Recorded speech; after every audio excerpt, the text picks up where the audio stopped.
तो एवरीवन, हमने last chapter में देखा था कि कैंग और आहाजीन इंटीमेट हो रहे होते हैं। उसके बाद हमें दिखाया जाता है कि कैंग आहाजीन को ब्लैंकेट में कवर करता है। आहाजीन कांप रहा होता है तो कैंग पूछता है, क्या तुम बेहतर फील कर रहे हो आहाजीन? तो आहाजीन कहता है, मैं थक गया हूँ, क्या हमेशा ऐसा ही पसंद होता है? सुनकर कैंग आहाजीन की तरफ देखते हुए कहता है, क्या पसंद है?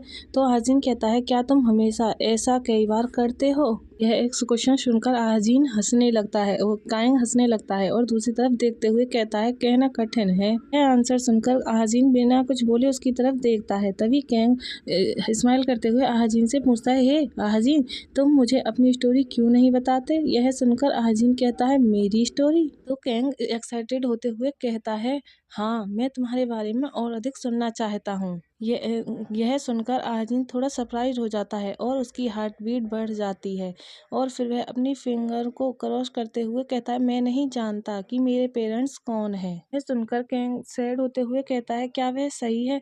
तो आहाजीन बताता है, मुझे लगता है कि जब मैं 6 साल का था तब मुझे किडनैप कर लिया गया था और मुझे अपने बचपन के बारे में कुछ भी याद नहीं है। यह सुनकर कैंग कहता है, क्या तुम्हारे पास कोई भी मेमोरी नहीं है? तो आहाजीन कहता है, मेरा मतलब है वे धुंधले हैं। मुझे तब तक लॉक करके रखा गया जब तक कि मुझे बेच नहीं दिया गया। फिर गेमलिंग हाउस ने मुझे खरीद लिया और मैं वहीं बड़ा हुआ। मिस कोर्टनेम ने कहा कि मैं वह लाइफ नहीं जी रहा हूँ जिसके लिए मैं नियत था। फिर यह बताते हुए आजीन सैड हो जाता है और वह कैंग के शोल्डर पर अपने सर को रखते हुए कहता है, मुझे एक वेल्थी फैमिली का सन माना जाता था जो प्यार से घिरा हुआ था, लेकिन मेरी जिंदगी बदल गई और अब मैं पुअर स्टेट में रहता हूँ। यह सुनकर कैंग थोड़ा सरप्राइज हो जाता है। फिर आजीन आगे कहता है, मैं उस पर बिलीव करता हूँ क्योंकि वह विचार मुझे सुकून देता है। फिर कैंग हंसने लगता है और आहाजीन के फेस पर प्यार से हाथ फिराते हुए कहता है, तुम निश्चित रूप से एक यंग मास्टर प्रतीत होते हो जिसका बड़े होने के दौरान बहुत सम्मान किया गया। यह सुनकर आहाजीन भी खुश होते हुए कहता है, रियली? तो कैंग कहता है, हाँ, और फिर वह सीरियस होते हुए पूछता है, क्या तुमने कभी अपने पेरेंट्स के खोजने के बारे में नहीं सोचा? यह सुनकर आहाजीन सीरियस होते हुए कहता है, क्यों? तो कैंग कहता है, हूँ? आहाजीन आगे कहता है, मुझे उनकी तलाश क्यों करनी चाहिए? फिर आहाजीन सैड होते हुए आगे कहता है, यदि उन्होंने मुझे अवेंडरिंग के बजाय खो दिया तो उन्हें ही मुझे खोजना चाहिए, चाहे इसके लिए कुछ भी करना पड़े। फिर आहाजीन आगे कहता है, इसके अलावा मैं यह भी नहीं चाहता कि वे अब मुझे खोजें। यह सुनकर कैंग सैड हो जाता है। फिर आहाजीन आगे कहता है, अगर वे देखेंगे कि मैं अपंग हो गया हूँ तो शायद उन्हें इसका रिग्रेट होगा और वे मुझे कोसेंगे।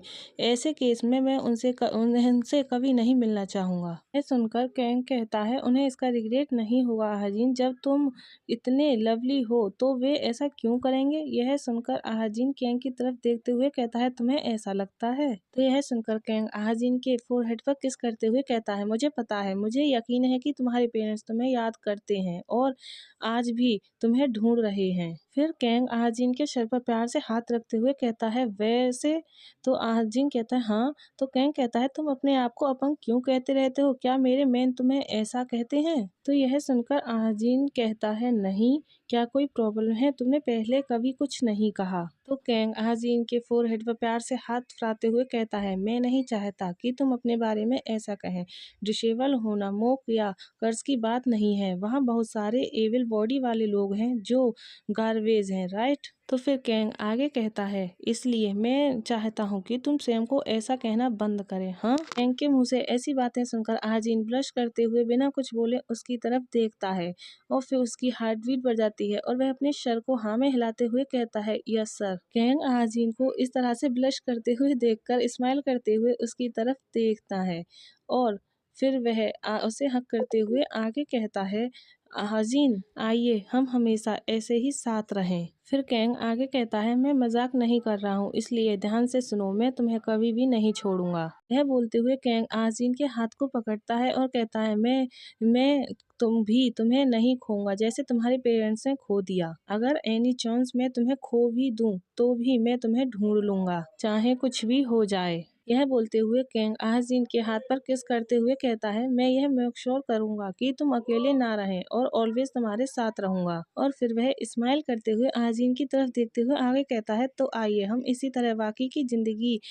में साथ जिएं। उनकी बातों को सुनकर आहाजीन की हार्ट बीट बढ़ जाती है और वह बड़े ध्यान से कैंग की तरफ देखने लगता है। तो कैंग आहाजीन की तरफ स्माइल करता है तो आहाजीन स्माइल करते हुए कैंग के फेस पर हाथ रखते हुए कहता है, मैं कहीं नहीं जा रहा हूँ सर। यह सुनकर कैंग बड़े ध्यान से आजीन की तरफ देखता है। आजीन आगे कहता है, वैसे भी मैं और कहीं नहीं जाना चाहता, मुझे यहाँ रहना पसंद है। आजीन की बात को सुनकर कैंग स्माइल करने लगता है। तो आजीन आगे कहता है, तुम्हारा घर ही एकमात्र प्लेस है जहाँ मैं रहना चाहता हूँ। फिर सीन शिफ्ट होता है और हमें कुछ दिन बाद का सीन दिखाया जाता है। कैंग घर वापस आता है और फिर वह जल्दी जल्दी से अपने रूम की तरफ जाने लगता है। जैसे ही कैंग अपने रूम का गेट खोलता है तो सामने आजीन लेटा हुआ पढ़ रहा होता है। आजीन कैंग को देखकर हंसते हुए कहता है, तुम वापस आ गए हो। आजीन को अपने सामने देखकर कैंग स्माइल करते हुए कहता है, हाँ। फिर कैंग जल्दी से जाता है और आजीन को हक करते हुए कहता है, मैं घर आने के लिए तड़प रहा था। तो यह सुनकर आजीन कहता है, क्योंकि तुम थके हुए थे। तो कैंग कहता है, नहीं। फिर कैंग स्माइल करते हुए कहता है, क्योंकि मैंने तुम्हें मिस किया। और फिर वह आगे कहता है, मैं सारा दिन तुम्हारे बारे में सोचता रहा हूँ। यह सुनकर आजीन की हार्ट बीट बढ़ जाती है। फिर कैंग अपने हाथ को ऊपर की तरफ उठाते हुए कहता है, ओह मेरे पास पिक्चर है, देखना चाहते हो। तो यह सुनकर आजीन जल्दी से अपने सिर को हाँ में हिलाता है। फिर आजीन और कैंग बैठ जाते हैं। तो आजीन पिक्चर्स देखने लगता है और फिर वह पिक्चर देखते हुए कैंग के फेस पर हाथ रखते हुए कहता है, सर तुम कैमरे पर भी हैंडसम दिखते हो। यह सुनकर कैंग कहता है, रियली। तो हाजी स्माइल करते हुए कहता है, हाँ, इवन तुम पर्सन और भी अधिक हैंडसम हो। फिर कैंग आजीन के फेस को रब करने लगता है। तो आजीन कहता है, तुम मुझे ठीक से नहीं देख पा रहे हो, तुम तो यह सुनकर कैंग कहता है, वे कहते हैं कि ऐसा इसलिए हुआ क्योंकि तुम कैमरे से बहुत दूर थे और तुम्हारा फेस मटर के दाने के बराबर है। कैंग दूसरी पिक को ऊपर की तरफ करते हुए कहता है, यहाँ इस पर एक नजर डालें, यह बहुत बढ़िया निकला है ना। वह पिक कैंग और आजीन की होती है जो उन्होंने अर्ग से कराई थी। तो यह देखकर आजीन कहता है, हाँ। उस पिक को देखकर आजीन का फेस रेड हो जाता है और वह ब्लश करने लगता है। तभी कैंग आजीन को इस तरह से देखते हुए स्माइल करता है और कहता है, तुम जितने चाहे उतने रख सकते हो, मैं हमेशा और अधिक डेवलप हो सकता हूँ। सुनकर आजीन स्माइल करने लगता है। तो कैंग बड़े प्यार से आजीन की तरफ देखकर स्माइल कर रहा होता है। तभी कैंग आजीन के चिक पर किस करता है। तो गेट पर नॉक नॉक होता है और वह आवाज देते हुए कहता है, हे बॉस, मैं मैगजीन हूँ। यह सुनकर कैंग पीछे की तरफ देखते हुए कहता है, अंदर आए। मैगजीन रूम का गेट खोलते हुए कहता है, मुझे लगता है कि तुम्हें बाहर आना चाहिए। और फिर वह आगे कहता है, वेक हाउस में एक प्रॉब्लम हुई है। यह सुनकर कैंग सीरियस होकर मैगजीन की तरफ देखता है। गाइस, यही हमारा चैप्टर लास्ट होता है। आई होप आप सब लोगों को पसंद आया होगा। पसंद आया हो तो लाइक, सब्सक्राइब एंड कमेंट करें।